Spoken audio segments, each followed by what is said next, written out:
સુરત શહેર પોલીસના cyber crime સેલે cyber ગુલામીના આંતરરાષ્ટ્રીય રેકેટના વધુ એક નાસ્તા ફરતા આરોપી અલ્ફાઝ અનીફભાઈ અજીઝ મેમનને આણંદથી ઝડપી પાડ્યો છે।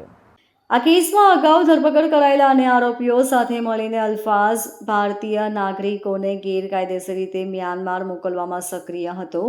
રેકેટના મળતા સમાચાર મુજબ અલ્ફાઝના માધ્યમથી અમદાવાદથી બેંકોક ગયેલા 3 નાગરિકોએ મ્યાનમાર જવાનો પ્લાન રદ કરી ભારત પાછા ફરવાનો નિર્ણય લીધો હતો। 5 મહિના સુધી કામ કર્યા બાદ તે ભારત પરત ફર્યા। ઝડપાયેલો આરોપી અલ્ફાઝ મેમન હાલમાં અમદાવાદના સરખેજમાં રહે છે અને તે મૂળ આણંદનો છે। તપાસમાં બહાર આવ્યું છે કે તે ફેબ્રુઆરી 2025માં એજન્ટ મારફતે મ્યાનમારના માયાવાડીમાં આવેલી એક ચાઇનીઝ સાયબર ફ્રોડ કંપનીમાં નોકરી માટે ગયો હતો। 5 મહિના સુધી ત્યાં કામ કર્યા બાદ તે ભારત પરત ફર્યો હતો। અલ્ફાઝની ભૂમિકા અત્યંત મહત્વની છે। તે કમિશનના બદલામાં અગાઉ પકડાયેલા આરોપી દાનિશ સુલેમાનભાઈ દાંત્રેલિયા સાથે મળીને ભારતીય નાગરિકોને મ્યાનમાર મોકલતો હતો। તેણે 2 ભારતીય નાગરિકોને ગેરકાયદેસર રીતે મ્યાનમાર મોકલ્યા હતા। ઉપરાંત લગભગ 1 અઠવાડિયા પહેલા તેણે અન્ય 3 નાગરિકોને મ્યાનમાર મોકલવા માટે અમદાવાદ એરપોર્ટથી બેંકોક રવાના કર્યા હતા। જો કે આ રેકેટનો પર્દાફાશ થતા અને સમાચાર માધ્યમોના જાહેર થતા આ 3 નાગરિકો બેંકોકથી ભારત પરત ફર્યા હતા। આ રેકેટમાં આરોપીઓ ભારતના જુદા જુદા રાજ્યોમાં નોકરી શોધી રહેલા લોકોને નોકરીની લાલચ આપી ફસાવતા હતા।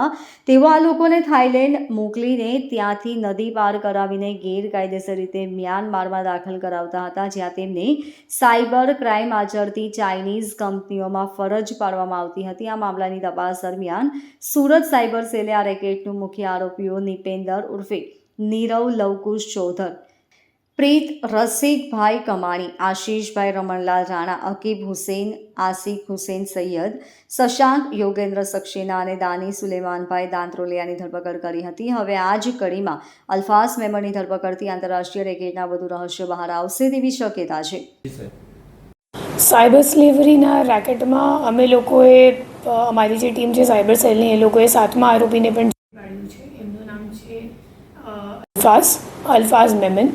એ અમદાવાદનો રહેવાસી છે અને એમને જે અમે લોકોને બાતમી મળી અને ટેકનિકલ વર્કઆઉટ કર્યું, એમાં એમનું લોકેશન આણંદ ખાતે હતું અને લોકેશન આણંદથી આપણી ટીમે ત્યાંથી એમને લઈને આવેલી છે। એ એકચ્યુઅલી દાનિશને ઉપર જે આપણે છેલ્લા આરોપીને ગિરફ્તાર કરી હતી, તો દાનિશના જે ઉપરનો એજન્ટ હતો એનું નામ છે અલ્ફાઝ।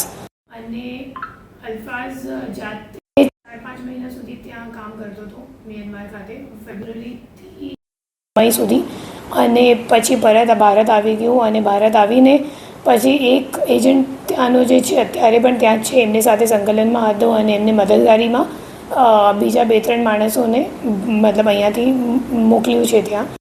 અને એના સિવાય 2-3 દિવસ પહેલાં પણ ત્યાં મોકલવાનો પ્રયત્ન કરી, પણ જે કેસ ચાલી રહ્યું છે એ પ્રમાણે એ જે 3 માણસો છે એમને કંઈક એ લોકો જ્યાં બેંકોકમાં લેન્ડ થઈ ગયા હતા, પછી 2 દિવસ પહેલાં સુરતથી એ લોકોને કોઈ જે સગા સંબંધી હોય એ લોકોએ કોલ કરી નથી અને તમે લોકો પરત આવી જાઓ। પછી એ લોકો એમની વાત સાંભળી લીધી અને એ લોકો પરત આવી ગયા। એમાંથી બે જે ભોગ બનનાર છે એ આણંદના છે અને એક સુરતનો છે। એજન્ટ તરીકે કમિશન માટે કામ કરતા હતા અને ત્યાં માણસોને મોકલવાનું જ કામ કરતા હતા। Bureau report LK star news, Surat.